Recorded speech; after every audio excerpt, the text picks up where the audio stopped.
Assalamualaikum warahmatullahi wabarakatuh. Saya Sri Wahyuni dari SMK Negeri 10 Jeneponto, Kecamatan Kelara, Kabupaten Jeneponto, Provinsi Sulawesi Selatan. Akan menjelaskan tentang model pembelajaran inovasi yang telah saya buat, yaitu pembelajaran teacher detektif yang coba saya kolaborasikan dengan pembelajaran berdiferensiasi sebagai bentuk praktek baik dalam dunia pendidikan. Kurikulum Merdeka adalah kurikulum dengan pembelajaran intrakurikuler yang beragam, di mana konten akan lebih optimal agar peserta didik memiliki cukup waktu untuk mendalami konsep dan menguatkan kompetensi guru, memiliki keleluasaan untuk memilih berbagai perangkat ajar sehingga pembelajaran dapat disesuaikan dengan kebutuhan belajar dan minat peserta didik. Hal ini sejalan dengan kebijakan Merdeka Belajar Kemendikbudristek RI dalam upaya memenuhi kebutuhan belajar peserta didik dengan menggunakan pembelajaran berdiferensiasi. Pembelajaran berdiferensiasi adalah pembelajaran yang dapat membantu memenuhi kebutuhan belajar setiap peserta didik. Oleh karena itu, saya membuat sebuah inovasi pembelajaran dengan menciptakan model pembelajaran teacher detektif sebagai salah satu upaya untuk mengatasi kesulitan belajar peserta didik pada saat ini. Dengan kolaborasi antara pembelajaran berdiferensiasi dengan model pembelajaran teacher detektif akan mampu menciptakan pembelajaran yang berpihak kepada siswa. Apa itu pembelajaran teacher detektif? Teacher detektif adalah pembelajaran yang menjadikan seorang guru sebagai detektif atau individu yang mencari kebenaran tentang kondisi siswa dalam proses pembelajaran, agar pembelajaran yang dilakukan sesuai dengan kebutuhan dan gaya belajar siswa. Pada tahap awal sebelum pembelajaran dimulai, saya melakukan persiapan dengan mengamati hasil survei yang mengetahui gaya belajar peserta didik. Tahap ini untuk menyiapkan bahan ajar yang akan saya berikan kepada peserta didik, di mana saya menyediakan bahan ajar berupa video pembelajaran, podcast pembelajaran, materi ajar, dan lembar kerja. Tentunya untuk memenuhi kebutuhan belajar siswa. Adapun prosedur pelaksanaan pembelajaran teacher detektif dimulai dengan mengecek kesiapan siswa dan memaparkan tujuan pembelajaran serta mengaitkan antara pembelajaran hari ini dengan pembelajaran sebelumnya. Bukan hanya itu saja, saya juga melakukan asesmen diagnostik kognitif untuk menentukan atau mengetahui pengetahuan peserta didik. Dengan menggunakan aplikasi Quizizz, kita dapat mengetahui dengan mudah tingkat pengetahuan siswa dengan cepat dan tepat. Dari hasil asesmen, peserta didik dapat dibedakan ke dalam beberapa level pengetahuan. Yang pertama, level 1 yang memiliki tingkat pengetahuan tinggi, level 2 memiliki tingkat pengetahuan sedang, dan level 3 memiliki tingkat pengetahuan rendah. Hasil asesmen ini akan menjadi dasar dalam pembuatan kelompok indoor.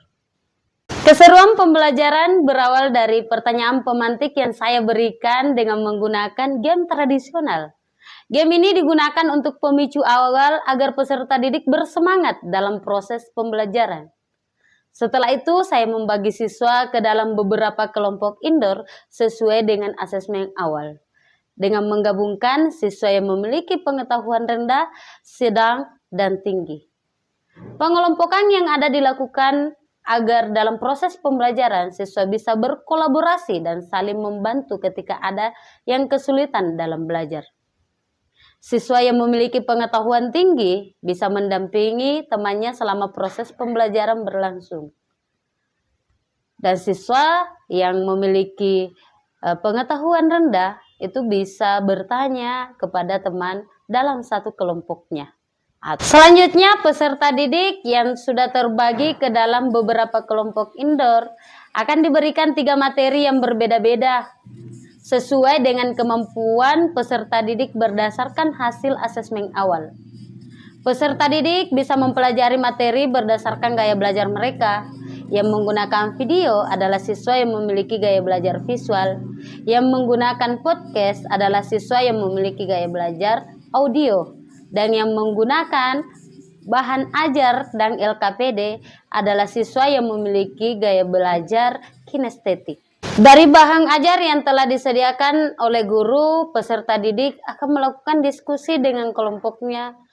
Dan selama proses diskusi berlangsung, setiap peserta didik akan membahas materi sesuai dengan tingkat pengetahuannya.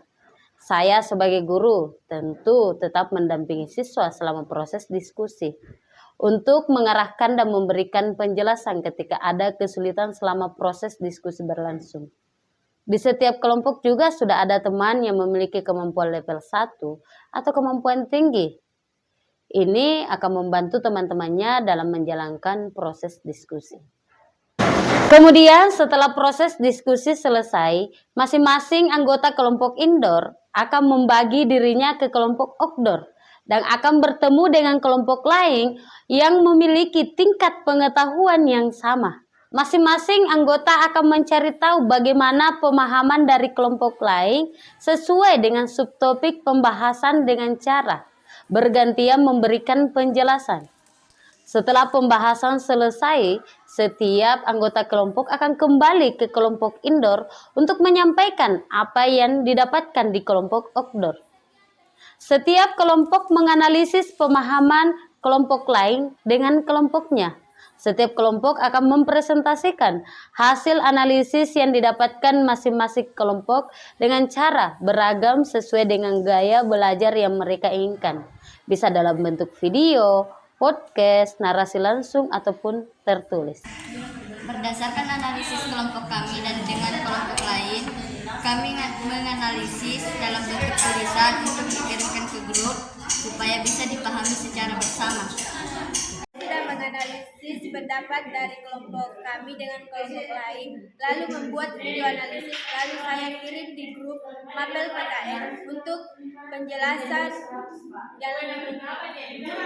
untuk semua siswa di kelas kami. Pembelajaran yang begitu panjang tentu akan membawa hasil yang lebih baik. Namun sebagai seorang guru, saya tetap kembali memberikan penguatan dan penjelasan terkait materi pelajaran yang telah dijalani selama proses pembelajaran berlangsung. Untuk melihat akhir dari pembelajaran ini, supaya saya lebih yakin bahwa pembelajaran ini berhasil, saya melakukan asesmen formatif kepada peserta didik.